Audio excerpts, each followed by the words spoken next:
ఏరా మచ్చ ఎలా ఉన్నావు? బయట చూస్తే వర్షాలు దంచుతున్నాయి. నాకైతే పీతల ఫ్రై తినాలనిపిస్తుంది. ఇప్పుడే తీసుకొచ్చా పీతలు. ఒకవేళ నీకు కూడా టైం ఉంటే వెళ్ళి తెచ్చుకో. ఎలా చేయాలో చెప్తా. అదిరిపోద్ది మచ్చ. ఇంకెందుకు రెడీ అవుదామా? ముందుగా ఒక 4 నుంచి 5 ఆనియన్స్ తొక్క తీసి చాలా సన్నగా తరిగి, ఇగో ఇలా చూపిస్తున్నాను కదా, అలా తరిగి ఒక పక్కన పెట్టుకున్నావా? ఆ తర్వాత ఎర్రటి టమాటాలు ఒక 4 నుంచి 5 టమాటాలు, అవి కూడా ఉల్లిపాయను ఎలా కట్ చేసుకున్నావా టమాటాను కూడా అలానే కట్ చేసి పెట్టుకో, చాలా చిన్నవిగా. అవి కూడా పక్కన పెట్టుకున్నావా? నెక్స్ట్ అల్లం వెల్లుల్లి, ఇగో దంచుతున్నా చూసావా? సేమ్ అదే ప్రాసెస్లో చక్కగా ముద్ద అయ్యేంత వరకు దంచి పక్కన పెట్టుకో. చూడు, ముద్ద ఇలా కచ్చాపిచ్చా ఉండాలి రోయ్. ఆ తర్వాత మనం ముందుగా కడిగి పెట్టుకున్న పీతలు తెచ్చుకొని అందులో jeera powder, dhaniya powder, chilli powder, pepper powder and salt అన్నీ వేసి శుభ్రంగా మిక్స్ చేసుకున్నాడు మట్టుగా మచ్చా, నువ్వు మట్టుగా నేను చూపిస్తున్నాను కదా అలాగే కలుపు. పొరపాటున చేతులు కూడా పెట్టకు, కట్ అయిపోతాయి.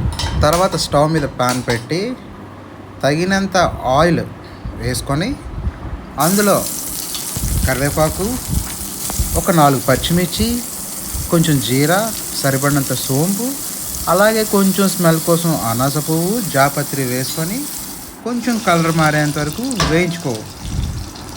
ఆ తర్వాత అందులో ముందుగా కట్ చేసి పెట్టుకున్న ఆనియన్స్ వేసి శుభ్రంగా కలుపుకో.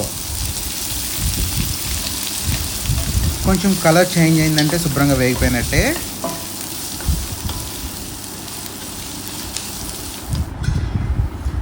ఆ తర్వాత ముందుగా తరిగి పెట్టుకున్న టమాటాలు వేసుకో. ఇవి కూడా కొంచెం పచ్చివాసన పోయేంత వరకు వేపుకో. ఆ తర్వాత అందులో ముందుగా కట్ చేసి పెట్టుకున్న అల్లం వెల్లుల్లి పేస్ట్ ఉంది కదా, అది కూడా పెట్టుకో. మొత్తం అన్నీ వేగినాక మనం శుభ్రంగా అన్నీ వేసి కలిపి మ్యారినేట్ చేసుకున్న క్రాబ్స్ని వేసుకో. శుభ్రంగా కలుపుకో.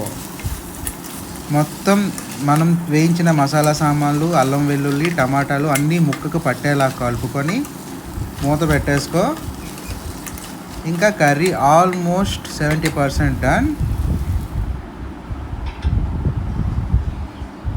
మచ్చా, కర్రీ రెడీ.